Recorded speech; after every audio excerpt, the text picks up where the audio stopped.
অনেকদিন পরে সবার সাথে মজা করে দিনটি কাটালাম। তো চলো প্রথম থেকে ভিডিওটি শুরু করা যাক। যেহেতু আমরা কেউ সকালবেলা খেয়ে আসিনি, তাই আমরা চলে এসেছিলাম পরোটার ঘুগনি খেতে। এই যে মহারানী বাড়িতেই খেয়ে এসেছিল, তারপরেও বলছিল দে দেখি কেমন খেতে।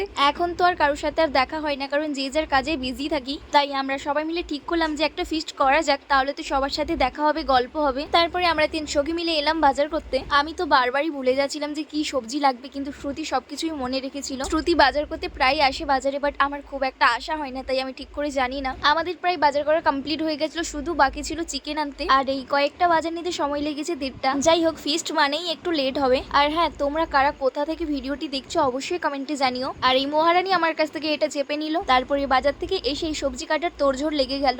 এই যে ফিস্ট মানে বন্ধুদের সাথে গল্প আড্ডা করে খাওয়া আর মজা করা। তারপরে সব বন্ধুগুলো মিলে রান্নার দায়িত্বটা আমাকে দেয়। আমি যেহেতু খুব একটা রান্না জানি না, তাই 3 জন মিলেমিশে করলাম। সত্যি আমাদের হাতে রান্নাগুলো খেতে অসাধারণ হয়েছিল, কারণ আমরা 3 বান্ধবী রান্না করেছি।